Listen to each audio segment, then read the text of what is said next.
folks, to Chitty Opinion Sports Edition NFL Draft Review. Now, let's see how terrible I did on the draft. I think there was a few surprises. I think overall, a lot of non-surprises, and as the draft goes, we have no idea what to expect. No one knows shit in all reality. Um, you can always look back and see people who are unhappy with the Chiefs taking Patrick Mahomes because they didn't know anything about him. People mad that people took Donovan McNabb, or people being happy that they got like Jamarcus Russell and those type of things. So no one actually knows. You know, we find the diamonds in the rough all the time. Most players are washed out in no time, and we never hear from them again. I don't know what the percentages of first rounders that actually succeed, and so this is all in fun. It's just whatever we think we do better. We think our team did great, and other teams did shitty. People get draft grades and all sorts of stuff. I mean, I think the best we can do is see how teams did based off of their needs as far as positions are concerned. But as far as the person that they drafted and the talent, we have no idea. We haven't a clue. So let's do a fun comparison on what I would have drafted, which I did a video on, versus who was actually drafted. I think I was right on three, and I'm not going to count Mendoza because that was basically a given. So I was right on two. So the Jets took David Bailey second. I had them taking. I originally wanted them to take Sonny Styles, to be honest with you, because I felt they needed a defensive leader right off the bat, somebody who could also intercept the ball, considering they couldn't intercept the ball. A lot of people are really, really obsessed in the NFL now with edge rushers. I'm not quite sure why, but I guess I understand why at the same time. But when you could have somebody, I guess like Arvell Reese or David Bailey, who can do both, but I'd rather have somebody who's an immediate leader, which is why they chose David Bailey. But I eventually changed it to uh, Mansour Delane, which is probably really high for a cornerback, to be honest with you. But I said this is based off of not on value for money and what the contract's going to be, but based on who I would pick and what we need. But I still probably should have stuck with Sonny Styles, to be honest with you. I think he's the best defensive player in the draft, but that's just me. Jeremiah Love, surprised but not surprised. A lot of people expected had the Cardinals taking Love. I don't know why they would, to be honest with you. Um, I think they just really need to finish up that offensive line more than anything. And I had him taking Francis Mauigoa way up there as well. But who am I to say? You know, why not close out what you need help on the most? But whatever. Then Carnell Tate was taken, which I had him going early, I think. Anyway, no, I didn't. Yeah, I did. I had him going seven in mine. It's a high pick for somebody who. I mean, I don't think any wide receiver here is a clear cut like Julio Jones type or type of player that is going to be like outstanding Randy Moss ish. You know, those are few and far between. I was surprised they had taken a wide receiver. To be honest with you, they had a great young wide receiver already. I had them taking Jeremiah Love. Maybe that's who they had before, but I figured they would have pivoted to defense, considering Robert Sala is a defensive coach. They eventually got there. Arvell Reese went to the Giants. I had the Giants taking um, Makai Lemon, to be honest with you. But Arvell Reese being available is kind of a tough one to pass up if you're going to go with best available. But still think they needed a wide receiver. I can't just rely on Neighbors to get his ass kicked the whole time. I guess he had a little controversy with some of the things he said. I don't have see the big deal with that, but I can see why they took Reese, to be honest with you. Then the Chiefs moved up from Minnesota Lane, which is kind of surprising considering how much he's going to have to make. And I thought, they were worried. I mean, obviously he's going to make less than Duffy, but I had them taking with actually Monroe Freeling at number 9. So whatever. Cleveland made out like a bandit, like they always do. Sonny Styles went to Washington. I'm just surprised it took so long for someone to pick up on that, but I think he will be defensive rookie of the year. Personally, I am going to put money down on that, but I had them taking Tate, I believe, if they stay in place. I do think they need a wide receiver. I think they eventually went for that. So I struck out a lot. I don't even think I got positions right away. I mean, I guess I picked offensive right for um the Cardinals and Titans, but I'm far off. Let's see. Jordan Tyson, wide receiver. I love that guy. I think he's the best wide receiver in the draft. Personally, went to the Saints. I had them taking Kenyon Sadiq. Actually, maybe even moving back for him. This is I didn't really propose many trades. I think I only proposed one, but I think they would have been better off with a tight end. I think they eventually did take one, like a few teams did. We have Spencer Fano went to the Browns. I had Browns trading anyway, and then going back, and they eventually. I had them taking a wide receiver, to be honest with you, first before taking a lineman. I had them originally taking a lineman. I flip flopped in that when I was writing it, and I think it's a good choice. So I was wrong. I had them taking a wide receiver, and I was way off. So the Giants then take Francis Mauigoa, which I think is a good pick. I had them eventually taking Sonny Styles because he had dropped in the original draft. Caleb Downs went. I think that's about right where we had him on defense and taking the secondary players for the Cowboys. Who did I have the Cowboys actually moving up to take? I had them as Reese was available, but let's see, Caden Proctor. Now I think this is a reach pick for the Dolphins. Caden Proctor, I had him up there for my top tackles because I think a lot of people did. He's a good, solid tackle. Don't get me wrong, guy's a fucking monster. But as more information came out, he seems to be a pretty lazy guy. At 390 pounds, you're probably not running too much. So we'll be curious to see how that works out. But I don't. I think that's kind of a reach at 12. I think there were better long-term picks for that position. You don't hear a lot of bigger guys who are that size on offensive line, at least, that seem to work out. Usually get the more athletic ones, but I could be wrong. Ty Simpson, that was a shocker for everybody. I had the Rams taking Caleb Lemieux from Utah. I don't know this Ty Simpson situation, know why, and I don't see it. I don't know a Ty Simpson fan. I don't think anybody's seen it, but I mean that's way up there. But whatever. I don't know what they were afraid of or why they didn't get their offensive line going. And winning for now is probably what you want to do when you have an older quarterback. But again, what do I know? I think got this one right with the Ravens taking Loani from Penn State. Ruben Bain Jr. went at 15. I had the position right, but I had David Bailey still available, or I had Falk excuse me, going there as well. Then Jets took Kenny on Sadiq, which everybody says is a reach. I think they needed a tight end. I had Jets actually taking Eli Stowers in this position, so I had a position right. But I didn't think had Kenyon available. I had Blake Miller going to the Lions, but I'm selfish because I wanted the Pats to take him. So I still had the position right for them. But I had the Lions taking I don't can't say his name. The tackle from Max from Arizona State. Ahia Naker. I don't know. I can't remember his name. But anyway, Caleb Banks. This was a surprise. I thought they would go safety here, but um, they took a D tackle. They reached for an injured D tackle. I figured a McDonald would go before Caleb Banks, but again, what do I know? Went on feeling. Good pick for the Panthers going for line. A lot of people had them going for line. I had them going for a center. So I had the area right. I had him going getting Connor Lou from Auburn. Where else did I strike? I was getting a little bit better. Kai Lemon jumping the Steelers, which was great for the Eagles. Akeem Messador for no, I'm sorry, Max. No, they ended up with the Arizona State guy at Pittsburgh. I had Pittsburgh taking Caleb Banks actually. So I was off on that one too. Malachi Lawrence was a surprise on edge to go because there was still a couple other edge guys I thought were better available, but I did have them taking an edge at some point, so I guess I was somewhat right.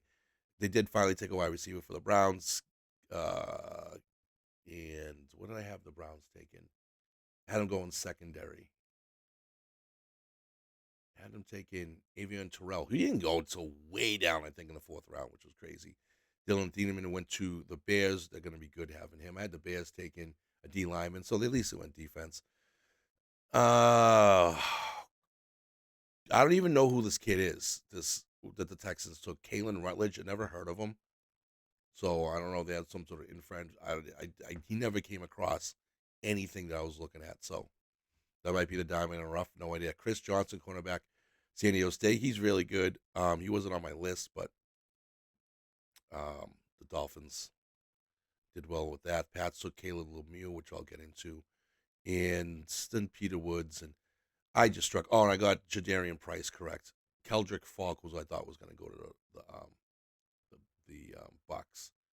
Then I had the Dolphins again. They took that's where they took Chris Johnson. I had the Dolphins taking Jordan Tyson was available at that point. So and the Niners didn't go. They ended up picking a wide receiver first, right in the first pick of the second round, which I had them taking first. I had them taking Denzel Boston though. They took Stribling from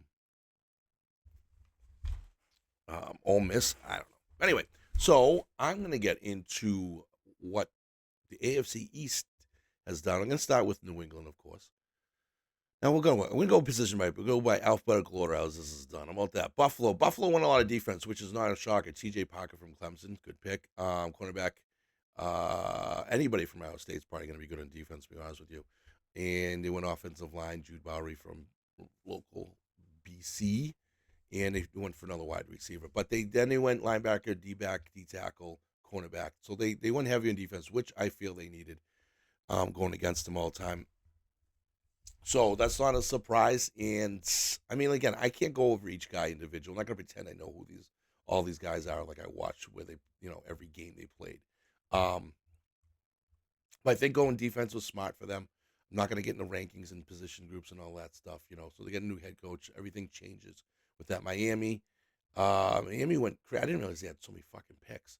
Caden Proctor first went over that. I mean, the whole team needs to be rebuilt, and they pretty much tackled that, I guess. They got again Proctor on offense, cornerback and defense. Jacob Rodriguez was a pick that I'm surprised lasted as long as it did, but maybe because he's small, he's only 6 feet, like 230. But dude, that kid can play. Such a fun play to watch. I will say that I did watch him. This kid knows how to play because he was a quarterback. He can read plays better. He knows where the ball is going.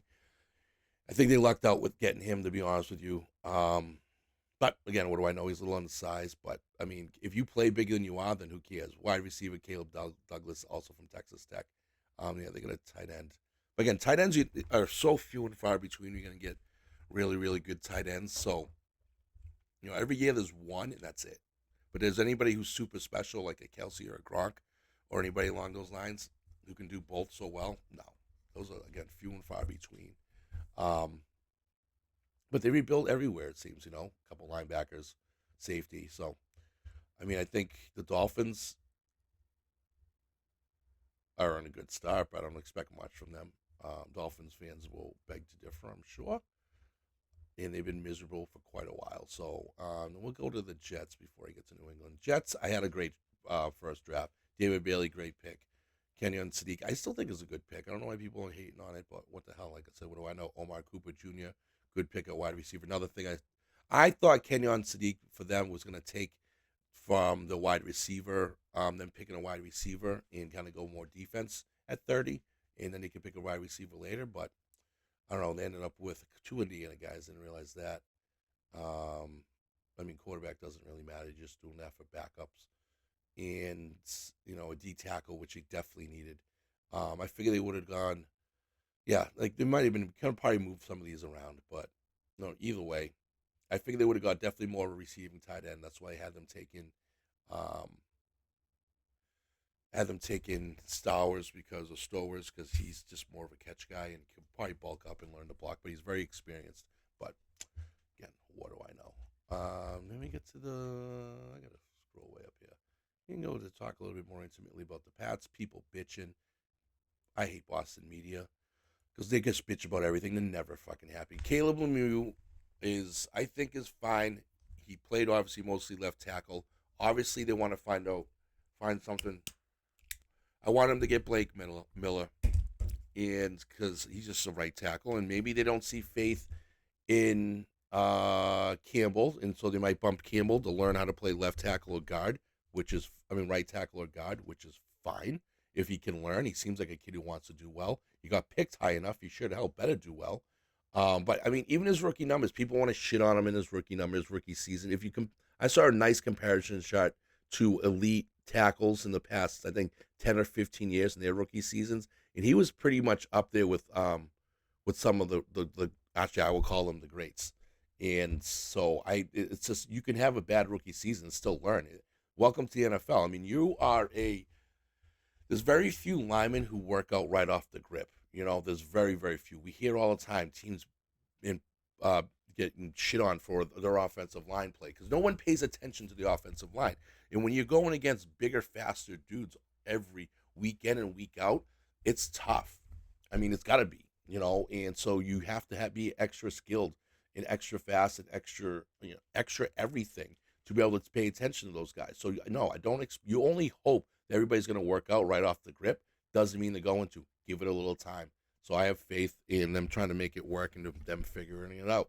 So if they don't, they don't. So we got security there at least, but we got to protect that blind side. I was hoping for someone more athletic, like a Blake Miller on the right side for when he Drake May scrambles out there, and we do a lot of outside sweeps type of plays and swing passes and those type of screens and such. So I don't know. We'll have to see. But Caleb Lemieux was probably more athletic, so even if they moved him to right, I'll be fine with that as well. Um, Edge Gabe Jackas wasn't a lot of people's top tens. No problem with that. He gets over eager, so he's gonna have to learn a little bit of slowing down a little bit. Not a big deal, I don't think. And big, strong, long. So I don't have a complaint with that. Eli Raridan from Notre Dame, great receiving tight end. Got to learn to block. Big boy though. I think he's like 6'6", what 245 or something. So if he's willing to learn to block, everything comes down to willing to learn to block and what you can do. So we'll see. We do really well with tight end play on the Patriots. So hopefully you can come up with something that can make it work. Again, I don't know. Prunty is a good cornerback from what I understand. Don't know. A lot of experience. So I think he started like 3 or 4 years or 3 years or so. Another offensive tackle for backup. These other guys, I don't even know anything about.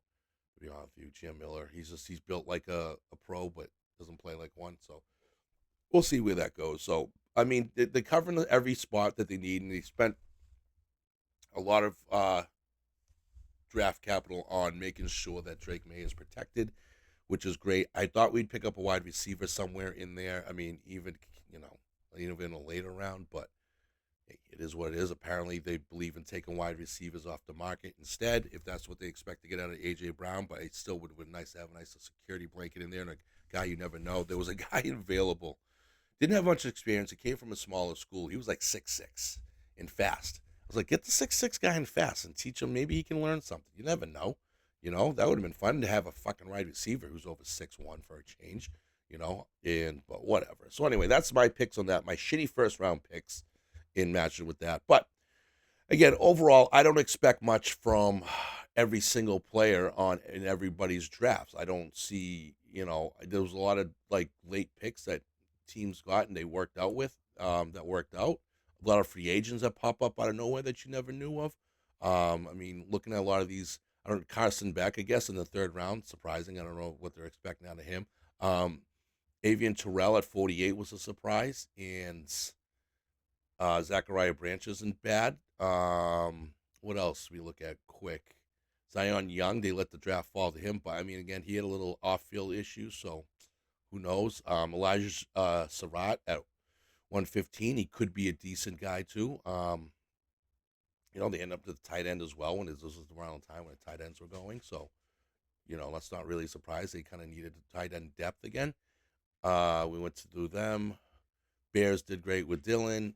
We got a center, which I think they needed to go offensive line anyway. Don't know anything about Sam Roush, and don't know anything really much about Xavier Thomas. But Bengals worked out well getting Cassius Howell on their first pick in round 2. So I mean, there was a lot of they got Connor Lew, which for the offensive line, which is a great pickup and what they need because they need to protect um, their quarterback a lot better than they have been in the past. That is for sure. I figured they'd go another more offensive line, but their defense sucks terribly. So to go defense is no shocker as well. So you get a new head in the middle of the line in the offense, and they get a couple of defensive guys. it's not a bad thing at all. Browns always kill it to somewhere or another. Two highly respected wide receivers from the drafts in Boston in Concepcion and Spencer Fano, great pickup. McNeil Warren at safety, great pickup. Some people weren't high on him. I was high on him. One of those kids who can learn and do well and play well. So if he played in Toledo, he can hopefully learn the system better. Then went offensive line. I mean, those are smart picks. So they had a smart, great grade, last year too, and they blew it. So who the fuck knows? Caleb Downs to the Cowboys. Malachi Lawrence. Don't really familiar with the other guys. Not going to pretend. Denver went D tackle, running back. Jonah Coleman, I guess, is a good pick at running back, especially getting him at 108. I don't know who these. I didn't really know any of the guards that were in there, so no idea. Blake Miller, bastards. Derek Moore. Yeah, so I mean, there was a lot of picks to be had. They ended up with McDonald there for the Texans. Where are they? Yeah, Caden McDonald's at 36. So their defense is going to be stacked. Um, so anyway, I mean, we don't ever know what's going to happen. We can sit there, hope, and pray that teams did well and they picked great and blah blah blah, and we all gonna be happy and enjoy and clap our hands and whatever else. But when push comes to shove, guys, it's gonna come down to how these kids can play, what they're gonna do. Giving grades is a little ridiculous. This is all based off of projection, of course, so you have to do it, and I'm fine with that. It's a slow time of year for sports. We all get excited for it, and whatever. It's fun to talk about, but I can't say who won the draft and who lost the draft because we don't know. Every couple of years ago, let's redo the draft from this year, and everything fucking changes. Players that were later, not even in the first round, get picked in the first top 10. So, right. So anyway, folks, thanks for watching me ramble. I don't know what next football content will be, but yeah, wrestling next week. I got to do some odds on those and get other stuff I'm gonna comment on and figure out what other stuff to talk about now that football is basically done until August. So we'll see what happens, folks. But thank you for listening. Until next time, we'll see you later.